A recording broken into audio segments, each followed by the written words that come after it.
Seja bem-vindo ao Seminário de Teologia e Vida Cristã Palavra da Vida. Você está em mais um curso de teologia cuja proposta é fazer alargar o seu conhecimento na área teológica, um curso descomplicado, contextualizado, provocativo, reflexivo e que faça sentido para a nossa vida cotidiana, porque entendemos que não só a construção conceitual da teologia, respeitando as correntes da teologia construída nesses quase 2000 anos, mas isso só não é suficiente. Nós pretendemos que a partir do entendimento bíblico, dos conceitos esclarecidos, nós possamos reproduzir isso em uma espiritualidade no nosso cotidiano e nas relações. A gente vai dar continuidade então, né, a aula passada, da semana passada, nós falamos a respeito de como a igreja, né, a chamada igreja primitiva, né, aquela igreja do primeiro século, ou a igreja dos 3 primeiros séculos, né, que a gente viu que até o ano 312 ali, exatamente nessa data, a igreja ela tinha aí uma organização, uma proposta, né, uma estrutura desde lá da simplicidade dos apóstolos, né? Então, depois que veio essa divisão, né, divisão no sentido de que houve, né, essa mudança estrutural da igreja. Então, assim, amados, para a gente entender, a Angélica está vindo aqui também, coisa boa. Isso, já está conectada ali, né, Angélica? Tá bom, amada, fica à vontade.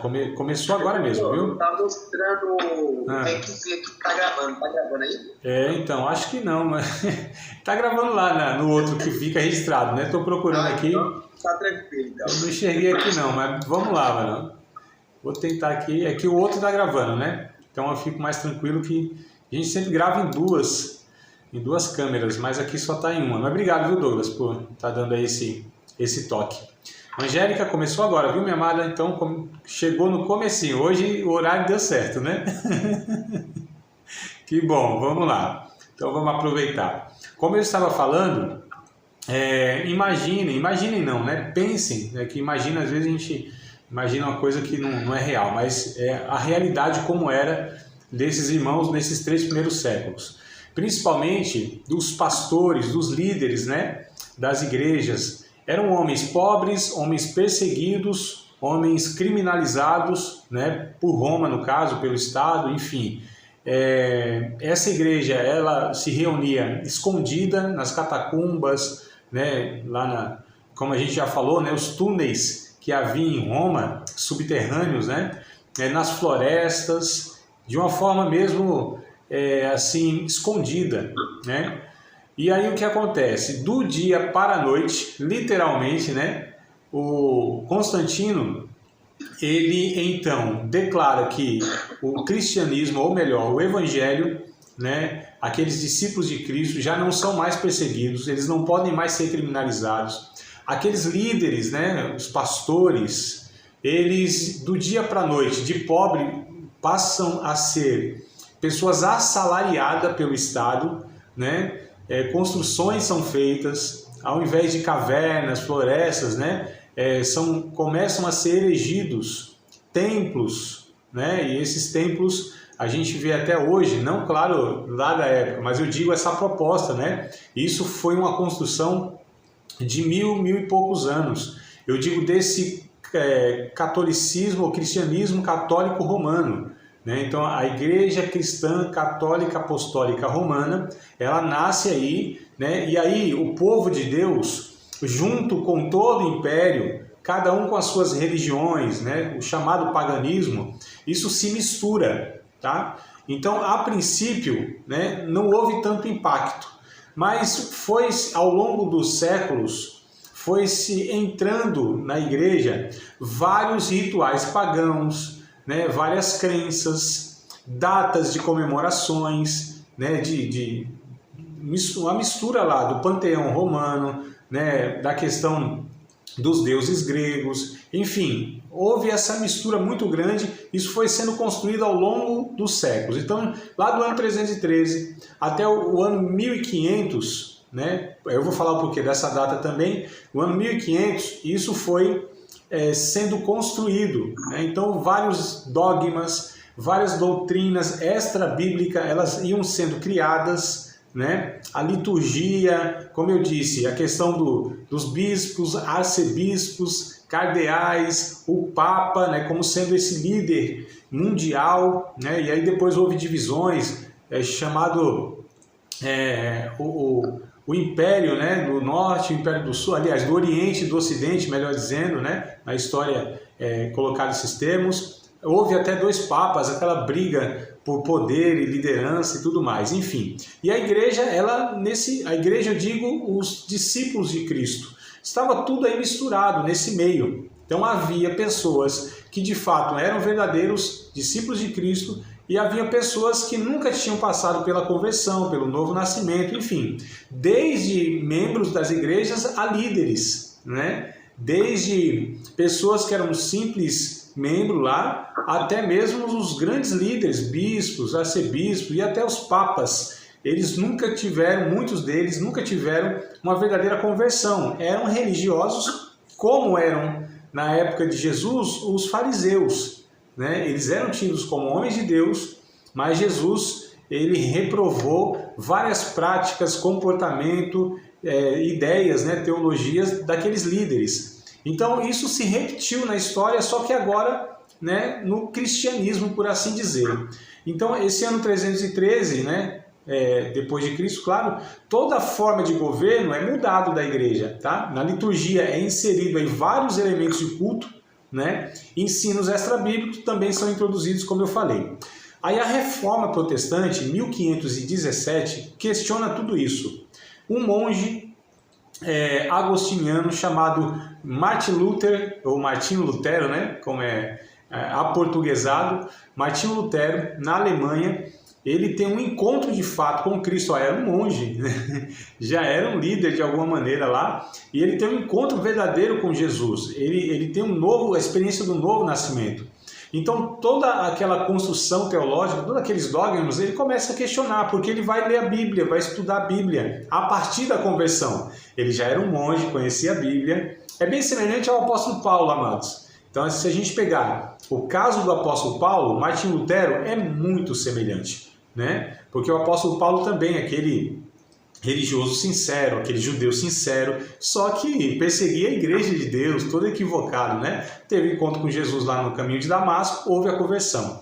Martinho Lutero, ele se assemelha a esse caso. Então, era um líder religioso também, muito sincero, né? Porém, não tinha ainda o novo nascimento em sua vida, essa experiência. Teve um encontro com Cristo, eu não vou contar, não vou narrar tudo, né? Mas só para falar que ele teve um encontro com Cristo e começou a estudar a Bíblia de fato, a partir dessa experiência do novo nascimento, né? E aí ele começou a questionar, falou, não, isso aqui está errado, calma aí. E ele começou a pregar a respeito da salvação pela fé. Porque até então, a salvação, por essa construção, né, desses 1000 e tantos anos, era assim, era comprada, né? O perdão era comprado, né? As indulgências, né? As famosas indulgências. Então, se a pessoa tinha dinheiro, ela pagava literalmente pelo perdão dos seus pecados, que tinha cometido e os que ainda ia cometer. Então, assim, foi criado a doutrina do purgatório, né? E uma série de outras questões lá. E Martinho Lutero, ele foi refutando tudo isso. Ele falou, não, calma aí. A Bíblia ensina que a salvação é pela graça de Deus, é por meio da fé, né? Então houve essa grande reforma em 1517. Ele apregou lá as famosas 95 teses, refutando então a igreja, na época, né, a igreja católica, sobre os seus ensinos. Dia 31 de outubro de 1517, essa é a data que ele fixa isso. Enfim, é expulso da igreja católica, excomungado, é perseguido, né? E há uma grande revolução a nível mundial, tá?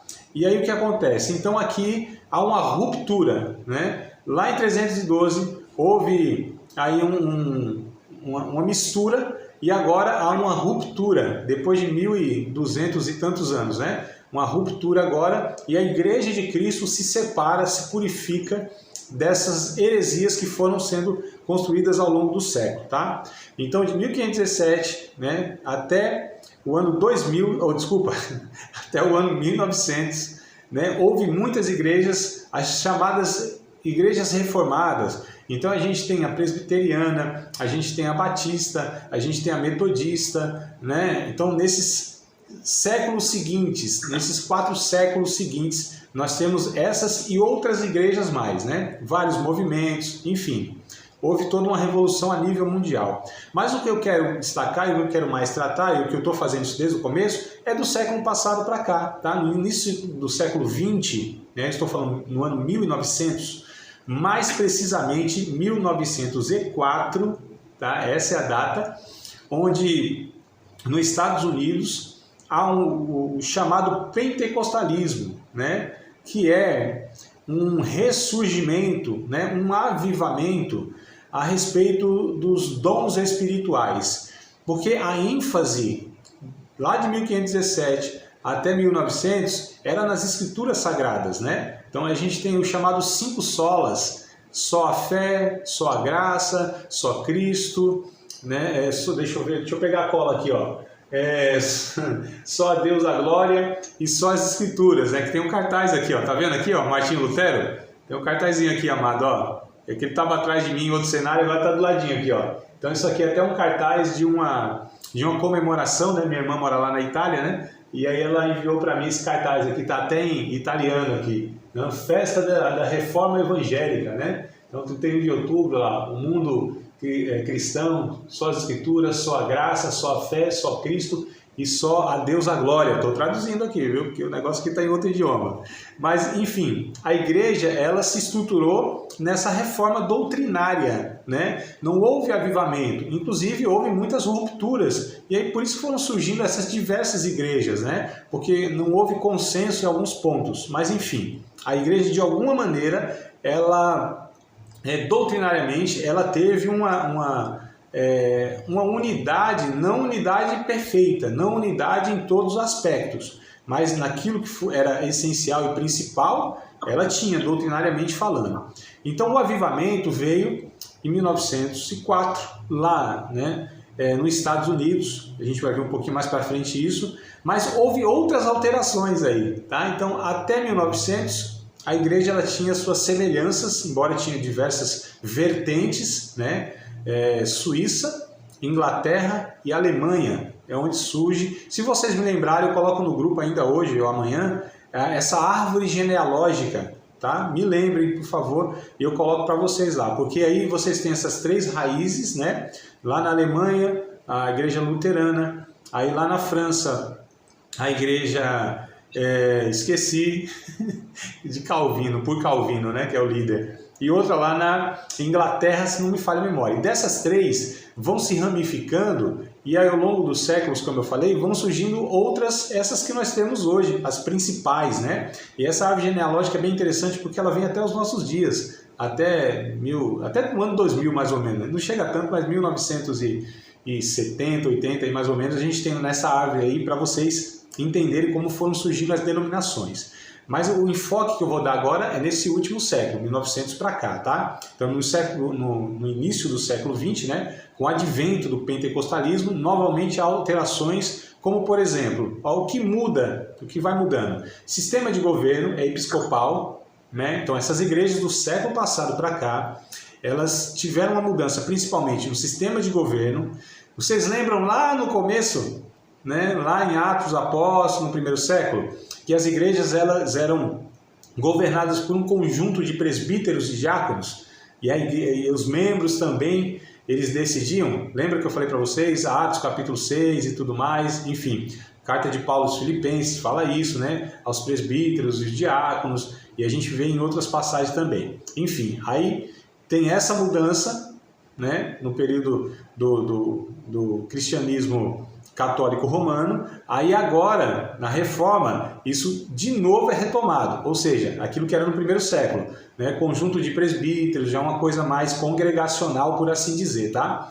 E agora, em 1900, isso é retomado, ou seja, essa liderança episcopal. E aí vão surgindo as igrejas pentecostais, onde as lideranças, elas são a liderança, né? O líder, ou os líderes da igreja, eles são únicos líderes, tá? Então uma igreja tem um líder, outra igreja tem um outro líder, né? Não há mais esse colégio pastoral ou esse colégio de presbíteros, como é falado. Então, o sistema de governo ele é episcopal. Tá? Episcopal quer dizer, é uma pessoa que governa. Tá? Então, a gente tem o presbiteral, o episcopal, o congregacional. Né? Congregacional, onde a igreja decide por assembleia. Então, são os membros que decidem as coisas. Presbiteral é o conjunto de presbíteros que decide, né, os rumos da igreja, as decisões que devem ser tomadas. Episcopal é uma pessoa centralizada nela, ela manda, desmanda, decide e tudo mais, que é uma coisa bem perigosa. A liturgia também é mudada, né, porque antes era dada ênfase tudo na exposição bíblica, tá? Até 1900, né, da Reforma até 1900, as igrejas tinham, na liturgia tinha essa ênfase. A música não era tão enfatizada assim, a gente vai ver isso que é bem mais para frente que é mudado. Então, assim, oração, exposição bíblica. Basicamente, os cultos giravam em torno disso, tá? Então, orações e exposição bíblica.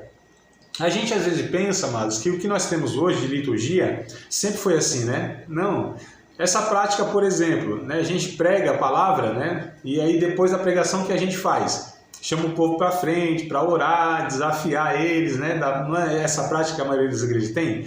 Isso surge lá em 1800 e alguma coisa, com Charles Finney. É isso que ele começou a fazer. Então, olha só, a igreja não tinha essa prática. Né? Nem estou falando que é certo nem errado, a gente só está fazendo essa análise no sentido de observação, tá? Mas, enfim, então a ênfase é mudada, né, em 1900 para cá. Ela é mudada nas igrejas pentecostal. Primeira coisa, sistema de governo, novamente um único líder, ele é centralizado, toda a liderança. A ênfase da liturgia, né, do andamento do culto, são os dons espirituais. Então a pregação já não é mais a ênfase, tá? Os cultos eles se resumem à manifestação dos dons do Espírito Santo, né? Profecias, curas, batismo com o Espírito Santo e o falar em línguas, tá? Essa é a ênfase, os cultos eles giram em torno disso, né? Outra coisa que muda, os ensinos sobre os dons, esse incentivo, eles começam até, lógico, claro que tem a pregação em si, mas a pregação, a única mensagem que tem é sobre os dons e a vida de santificação. Então, né, na pregação, quem pregava nesses cultos, pregava sobre os dons espirituais, batismo com o Espírito Santo, línguas, né, e a vida de santificação, de busca intensa pelo Espírito Santo. Era a ênfase dessas igrejas aí nesse primeiro século, tá? E aí a gente tem a chamada primeira onda do pentecostalismo, né? Então, nos Estados Unidos, 1904, aí eu ia falar um casal, não é um casal não, dois irmãos, né, da Igreja Batista, suecos, só que eles vão para os Estados Unidos porque muitas pessoas do mundo vão para os Estados Unidos por conta desse avivamento que houve lá na chamada Rua Azusa, né, num galpão lá, por negros inclusive, né, na época o racismo era muito forte nos Estados Unidos, né, e isso perdurou por muitos e muitos anos. E eles começaram então a vir de muitos lugares, serem enviados também de lá para o mundo todo como missionários. Então veio aqui para o Belém do Pará, dois missionários, né, batistas chamados Daniel Berg e Gunnar Wingren, tá? Em 1911, só que um ano antes tinha vindo um italiano chamado Luigi Francescon, e esse italiano foi inclusive no interior de São Paulo. Ele é a primeira igreja, né, pentecostal que chega no Brasil, é essa aí que é a Congregação Cristã do Brasil, tá? Então chega um ano depois, menos de um ano, acho que 10 meses, 11 meses mais ou menos, chega então esses dois missionários. Como eles acreditavam, pregavam, né, sobre o batismo com o Espírito Santo e falar em línguas, mas vieram para a Igreja Batista, então assim, quando eles começaram a falar sobre isso, eles foram então expulsos da Igreja Batista, começaram lá no porão da casa de uma irmã, né, irmã Celina de Albuquerque. Tá? Eu acho que até o nome da rua lá é registrado, lá, Rua Siqueira Mendes, 67, alguma coisa assim. Mas enfim, então começam a pregar sobre a dar ênfase na pregação sobre os dons espirituais. Aí nasce a chamada Missão de Fé Apostólica, né, 1911. só 7 anos depois, 1918, que é denominado Assembleia de Deus do Brasil. Então essas duas igrejas, até 1950, são as únicas duas igrejas que representam o movimento pentecostal no Brasil, amados, tá? Aí vem a chamada segunda onda do pentecostalismo, né? Que aí é 1950, 53. Aí surgem algumas igrejas de origem brasileira, né? Que é a Brasil para Cristo, a Deus é Amor e a Quadrangular. Embora a Quadrangular ela venha, na verdade, é fundada, né, por uma mulher estrangeira, né, Semple M. McPherson. Então, a única igreja aqui, na ocasião, fundada por uma mulher, tanto é que ela é diferenciada nos usos e costumes, né, em relação às outras. E aí o que acontece, então? É a chamada segunda onda do pentecostalismo, tá? A partir de 1950. Surgem essas igrejas aí. Então, junto com a Congregação Cristã, Assembleia de Deus, vem essas 3 igrejas de outras menores, né? De menor expressão também. Mas essas são as principais que a gente está falando. Aí vem, amados, a segunda onda, a terceira onda do pentecostalismo, né? Que é mais ou menos 1970, tá? Só que não é que surge no Brasil, surge na verdade lá nos Estados Unidos. No Brasil chega em 1970, 77, e aí a gente vai ver isso, né? Então, esse advento do chamado neopentecostalismo. Então, percebam, ó, tinha as igrejas reformadas até 1900, aí em 1904 vem as igrejas pentecostais, né? Estados Unidos e outros países e Brasil. A gente vai focar no Brasil agora, né? E aí vem essa terceira onda do do pentecostalismo, só que não é chamado de pentecostalismo. Por quê? Porque muda-se toda a proposta, o ensino, a liturgia, a estrutura. São igrejas bem diferentes dessas que até então existia. Assembleia de Deus, Congregação Cristã do Brasil, Deus é Amor, Quadrangular e o Brasil para Cristo, né? Aí vão surgindo igrejas que são bem diferentes dessas, porque todas essas 5 que eu citei aqui, elas tinham uma semelhança muito grande, tanto na liturgia, né, algumas diferenças, mas coisas bem semelhantes também, mas o ensino era esse, vida de santificação, evangelismo, elas também não se envolviam muito com a sociedade, a gente vai ver depois aqui, né? Anotei algumas questões aqui. Dons espirituais, então assim, elas tinham muita semelhança doutrinária, tá? Embora algumas diferenças, mas muito mais semelhanças do que diferenças elas tinham, né? Então aí, só que esse neopentecostalismo, ele é chamado também de movimento carismático, só que nasce nos Estados Unidos, tá? Foi iniciado por líderes religiosos, né, lá nos Estados Unidos, lá pelos anos de 1960, tá? Quando passaram a ser chamados de neocarismáticos ou evangélicos carismáticos. Olha só. Então, eram chamados de neo é novo, né? A palavra neo quer dizer novo. Então, novos carismáticos. O carismático é o pentecostal, né? O carisma, os dons espirituais, né? Os dons do Espírito Santo, né? Que é o carisma. E aí, nos Estados Unidos, então, eles são chamados de novos pentecostais ou novos carismáticos, tá? No Brasil, o movimento foi chamado de neopentecostal, né? Alguns até falam, não deve nem ser chamado de neopentecostal, porque neopentecostal, a ideia seria um Pentecoste novo, né? Mas melhorado, né?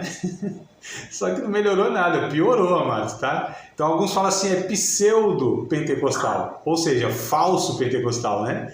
Porque as igrejas pentecostais, com essas 5 que eu falei, e principalmente as 2 lá que vieram do Brasil no comecinho do século, elas são igrejas saudáveis, né? São um pouco superficiais em relação às reformadas, doutrinariamente falando, porque não dá ênfase no ensino, exposição bíblica, é uma questão mais, né, de piedosa, busca experiência com o Espírito Santo e tal, mas são saudáveis, né? Doutrinariamente elas são rasas e superficiais, mas não tem heresias, tá? Agora essas neopentecostais, aí o negócio vai desvirtuando tudo, aí a gente vai percebendo aqui como vão ser a condução dessas igrejas, tá? E aí teve início aqui no Brasil, então 1960 lá nos Estados Unidos, mas no Brasil teve início em 1977, tá? No ano que eu nasci, amados. Então fazem aí vai fazer 45 anos. Vai fazer não, já faz, né? Eu que não fiz ainda 45. Que é em agosto agora. Fica a dica aí para um presente para o professor, um livro. O professor gosta de livro, maçã também. Vai bem.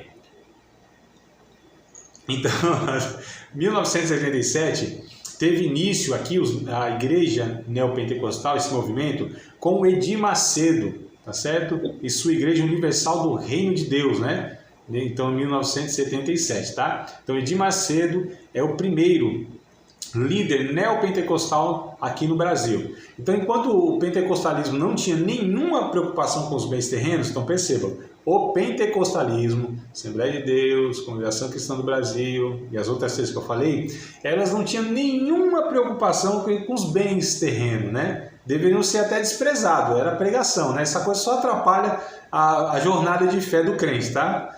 Todo o tempo deveria ser investido na oração, no jejum, na leitura bíblica e no evangelismo. Não havia nenhuma preocupação com a educação formal, porque Jesus estava voltando. Então essa era a cabeça dos irmãos pentecostais até então, né? Aliás, perdurou até algum tempo atrás aí também. Então, assim, quem participava dessas igrejas não era incentivado a estudar, não era incentivado jamais a estar buscando bens materiais. Jesus vai vir, então assim, vida, jejum, oração, ler Bíblia, evangelismo, porque Jesus está vindo. Então, essa, né, girava em torno desses pontos aí, os ensinos e as pregações nas igrejas pentecostais, tá? Já esse neopentecostalismo, que iniciou aí com Edir Macedo, trouxe outra ênfase. Qual era a ênfase? Na prosperidade física e social, né? Então, o que o neopentecostalismo ele tinha de diferente, ou ele mudou do pentecostalismo? Que agora as mensagens, né, as pregações, a ênfase era sobre a prosperidade do crente. A sua prosperidade física, ou seja, curas, né, não podia ficar doente, sinal de falta de fé, ou, né, algum pecado lá que tinha que ser confessado, essa era a questão. E assim, a prosperidade social. Esse ensino, né, foi chamado de teologia da prosperidade ou confissão positiva, né, porque a pessoa tinha que decretar, tinha que determinar, tinha que profetizar e tal, era na marra. Como diz na minha terra, era pulso, o negócio tinha que acontecer assim, era, né, na obrigatoriedade. Então era por aí que começou essa distorção doutrinária. Então até o pentecostalismo não havia distorções doutrinárias, o neopentecostalismo já vai pegando o evangelho e vai distorcendo a sua mensagem central, que de fato é salvação em Cristo Jesus, vida de fato de santificação, né? Comunhão com Deus. São esses pontos aqui que são os principais do evangelho, que as igrejas reformadas davam mais atenção, era mais completa nesse ensino, que a igreja pentecostal, ela não fugia muito, mas não dava tanta ênfase no caráter cristão, no discipulado e etc e tal, mas, né, não fugia a ponto de ser heresia não. Agora, o neopentecostalismo não, já deixa tudo o que é importante de lado do que o evangelho ensina e dá ênfase nisso, como se Jesus tivesse morrido na cruz para todo crente ser rico e saudável no corpo. Essa era a ênfase, né? Então, confissão positiva ou teologia da prosperidade. Isso, amados, como eu disse, veio dos Estados Unidos. Tem um homem que foi aí aquele que começou toda essa conversa lá nos Estados Unidos, que é o chamado Kenneth Reagan. Eu vou passar depois, tá, esses nomes, tal, por escrito. Kenneth Irving Reagan, né? Mas os livros aí você vai ver assim, Kenneth E. Reagan, com H. Que é aquele que começou nos Estados Unidos. Então, livros tem aos montes no Brasil, né? E esse ensino veio, então, o Edir Macedo replicou ele. Então, ele é considerado, né, o pai desse movimento, chamado Movimento da Palavra da Fé, né? Foi um dos primeiros pastores protestantes a escrever sobre essas diretrizes, né? E se tornaram o fundamento do movimento carismático, tá? Ele era um jovem pregador, né, da Igreja Batista, olha só. Depois migrou para a Assembleia de Deus e depois passou a ser um pregador itinerante, né? E ele funda, em 1974, nos Estados Unidos, ele funda aí o Centro de Treinamento Bíblico Rema. Amados, no Brasil isso tem... É forte, viu? Esse centro de treinamento aí, ó. Muitas igrejas aqui do ladinho onde eu tô, Minas, tem aos montes. Aqui no Espírito Santo também tem. São Paulo tem, mas me parece que para esses lados aqui, ele é muito mais influente, tá?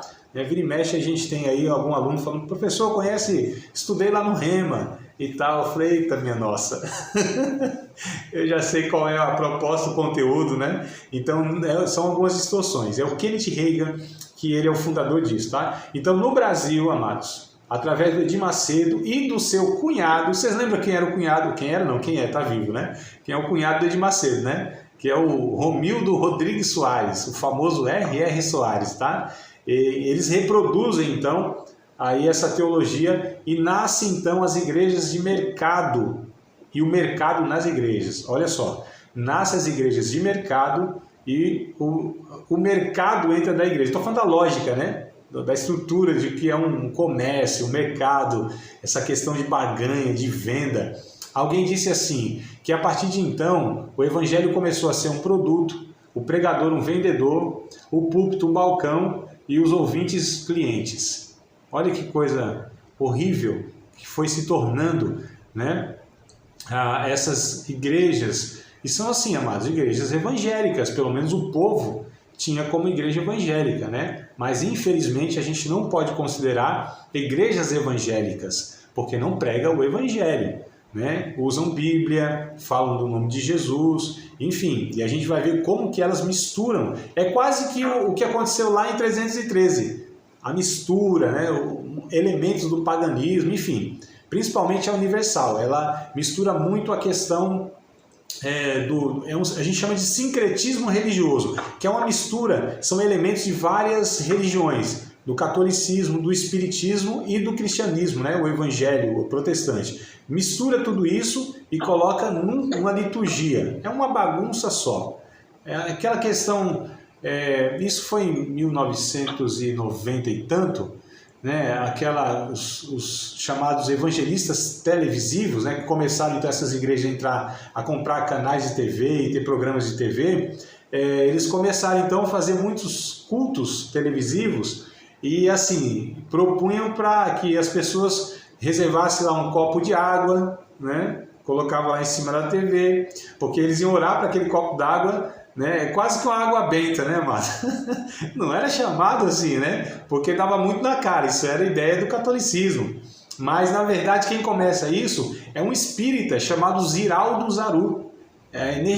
Energizar a água, né? Tomar água energizada para você ter ali os benefícios e tal. Só que essas igrejas, elas vão misturando tudo isso. Olha que bagunça, manos, né? Olha que distorção do evangelho. Olha que o evangelho passa muito longe.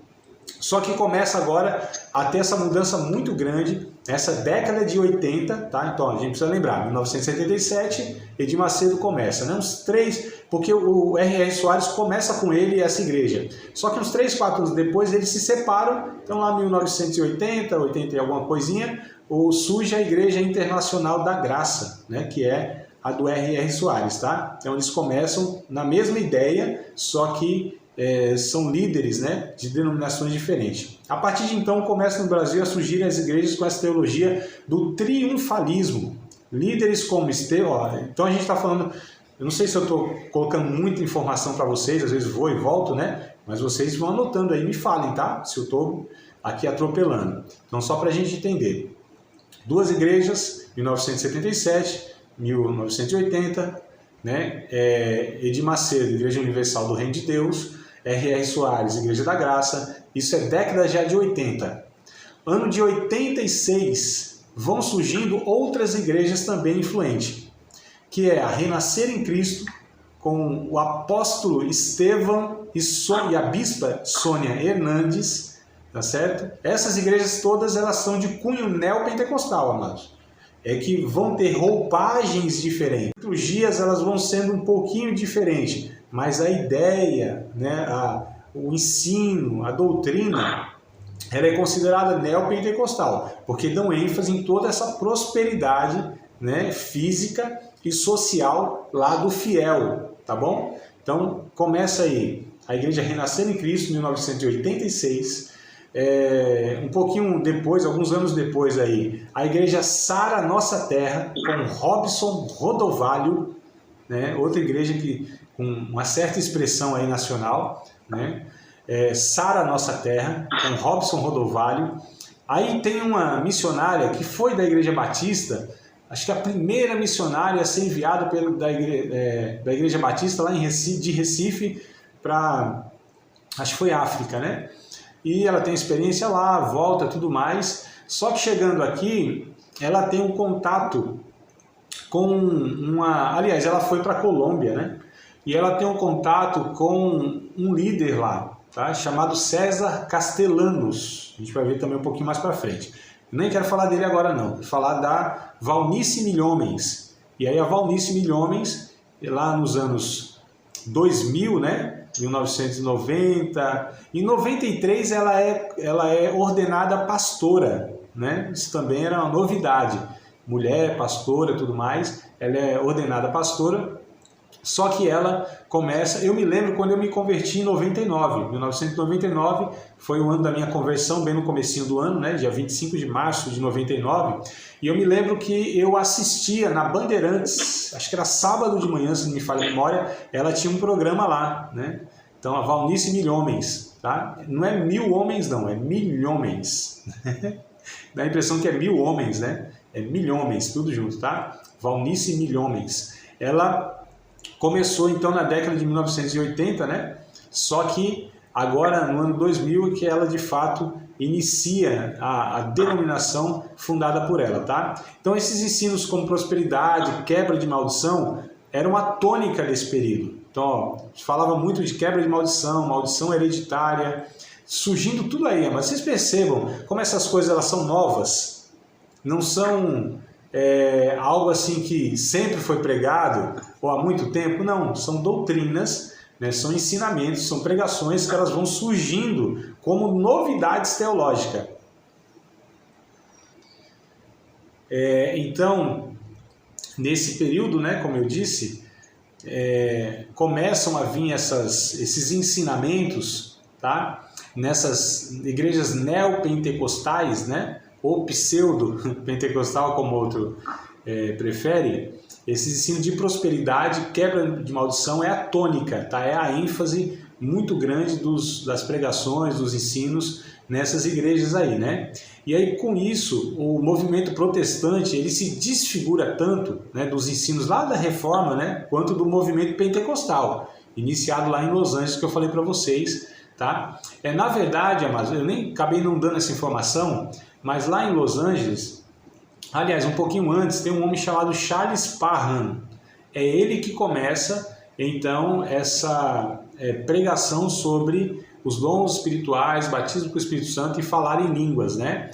E aí um outro irmão, influenciado por ele, que é de fato aquele que é conhecido como esse que propaga mesmo, né, a doutrina pentecostal, que é William Seymour, tá? Então esse William Seymour é ele que nos Estados Unidos, lá em 1904, ele reúne, né, nesse galpão aí, e aí surge lá a missão de fé, né?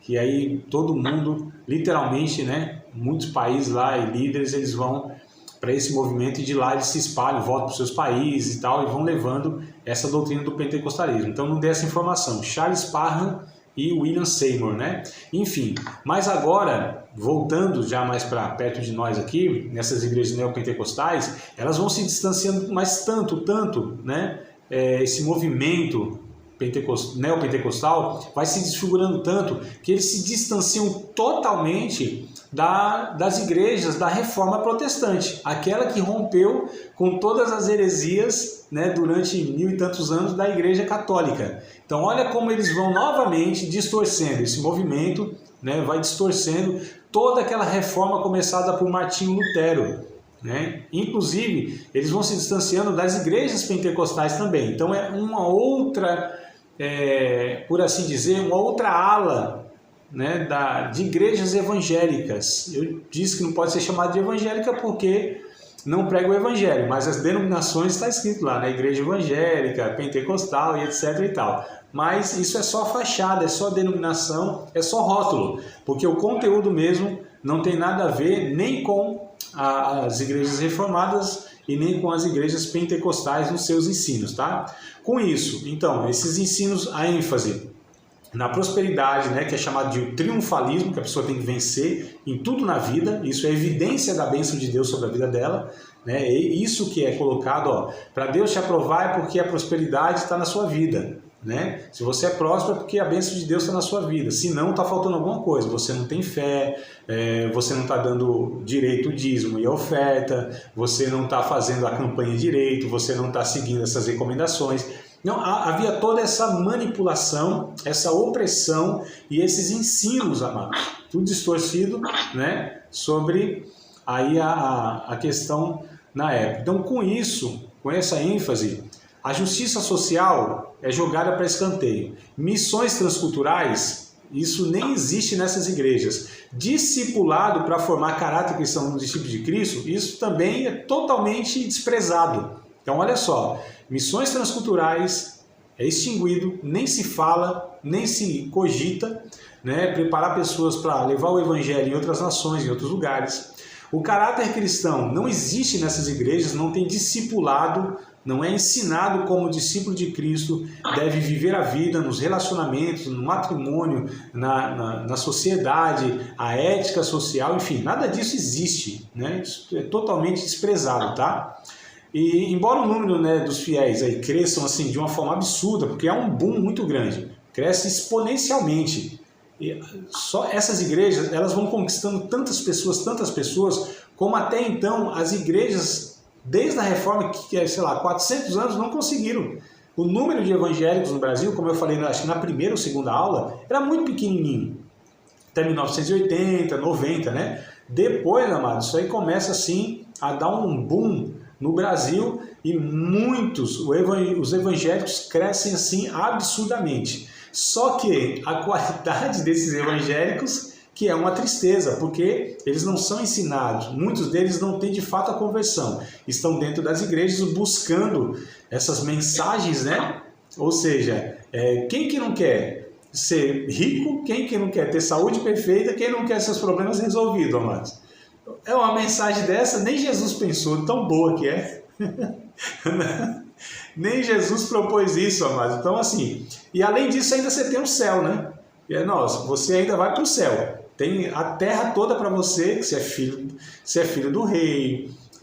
E aí vem um bocado de bobagem, né, que são ensinadas e reproduzidas até hoje. A gente vê na boca de muitas pessoas em outras igrejas, e tão influenciados que foram, né? Porque essas pessoas, elas são carismáticas demais, elas investiram muito em marketing, nos meios de comunicação, né, rádio, TV, e, né, como eu falei, muitas dessas igrejas elas têm programas em canais tanto abertos quanto canais fechados. Então, assim, eles alcançam a massa, né, um número muito grande de pessoas, e elas ouvem o que elas querem ouvir, que Deus vai salvá-las e ainda vai dar saúde perfeita na terra e riqueza na terra. Só que, infelizmente, amados, não é isso que o Evangelho propõe, né? Enfim, aí a gente vai entender aqui que, embora esse número enorme vai crescendo de evangélicos, porque até então ser evangélico não era uma coisa muito agradável, não era muito boa. Olha como a história está se repetindo.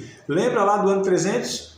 Os cristãos perseguidos, mortos, torturados, marginais, e aí do dia para o outro se tornam pessoas assim desejadas na sociedade, ricas e tudo mais, influentes, né?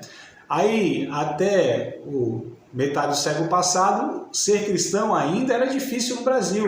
Havia uma certa perseguição, havia um preconceito, mas aí como foi crescendo, amados, então ser evangélico foi virando status social, né? Alguns famosos, algumas pessoas importantes na sociedade foram vindo para a igreja, artistas e etc e tal. E aí o que acontece? Só que vem sem confessão, né?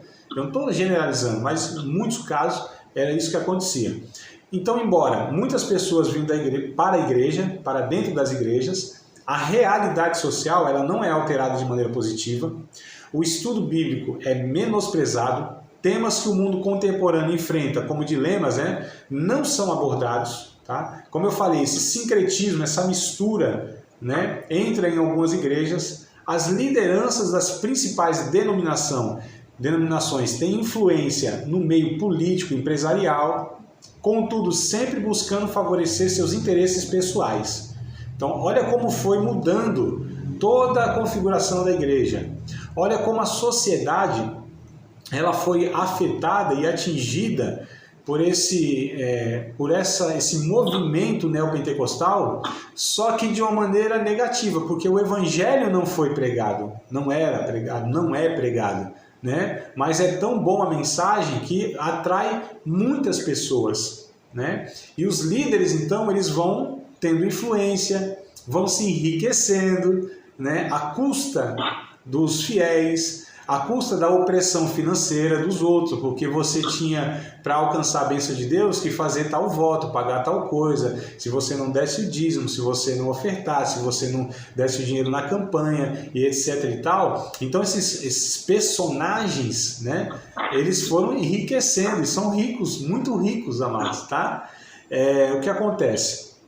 Então essa é a configuração que se tem aí na igreja. E assim, falando, André, mas você está falando de hoje? É hoje. Mas olha onde nasceu. Olha de onde vem isso. Não é do nada. Isso veio sendo construído, amados, né? Desde lá dos Estados Unidos, como eu falei, lá da década de 70, 77, e olha como isso foi se desenvolvendo até chegar onde nós estamos hoje. Então, só para a gente entender como tudo isso foi acontecendo, como isso foi se desenvolvendo, tá? A gente precisa entender esse cenário, né? Ter esse olhar mais amplo. Algumas pessoas, elas falam, André, mas você está falando mal de um bocado de gente, está dando nome, falando das denominações. Queridos, nós precisamos exercer discernimento, tá? Nós precisamos estar discernindo ensinos, se eles são distorções do evangelho ou não. Se esses líderes evangélicos, esses líderes religiosos, eles são ou não discípulos de Cristo. A gente precisa fazer esse discernimento, independente da denominação. De repente, algumas dessas que eu estou falando, vocês já participaram ou ainda participam, não sei exatamente, mas a questão a gente precisa conhecer a história, a gente precisa conhecer, né, se o que essas pessoas estão ensinando é evangelho ou não. Então a gente está fazendo essa avaliação aqui. E da minha própria denominação aqui, daqui a pouco vai entrar também, tá? Então vocês não pensem que a denominação onde eu faço parte, ela escapa, não, porque nosso compromisso é com a Bíblia, é com a verdade de Deus, não é com a nossa denominação, não é com fulano que eu acho legal, não é com o outro lá que, né, eu acho que é uma pessoa de Deus, não, amados, é com a verdade de Deus. A gente precisa amar Cristo, amar Jesus. O que acontece muito nessas igrejas neopentecostais é que a liderança é muito carismática. Isso é regra, isso em todos os casos, sem exceção.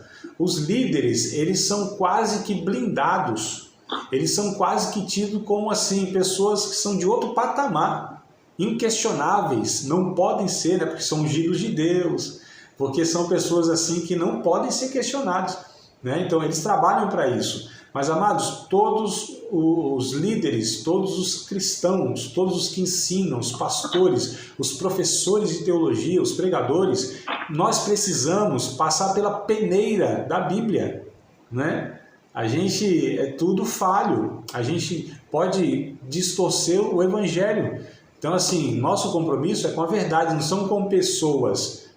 Tá certo? Então a gente precisa entender, toda essa avaliação que eu estou fazendo aqui, é porque isso é necessário para que a gente entenda como nós chegamos aqui.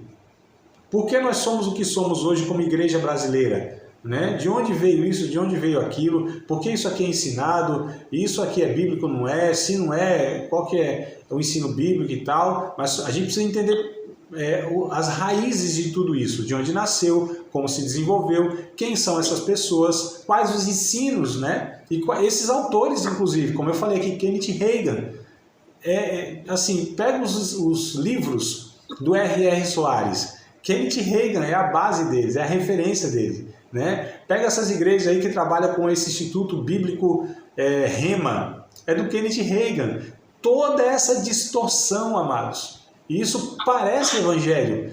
E para quem não tem o discernimento bíblico-teológico, para quem não conhece as doutrinas, as verdades da Bíblia, essas coisas elas parecem ser evangelho, mas não são. É simples assim, não é? Você acabou de participar de mais uma aula de um dos nossos cursos do Seminário de Teologia, Vida Cristã, Palavra da Vida. Espero que tenha te abençoado, não só alargado o seu conhecimento teológico, mas que tenha também atingido o teu coração para que você possa, a cada dia mais, reproduzir a vida de Deus nas suas relações cotidianas. Se você ainda não é aluno oficial de um dos nossos cursos, se inscreva aqui no contato que vai aparecer do WhatsApp. Também nos siga nas redes sociais, se inscreva no nosso canal, compartilhe à vontade e Deus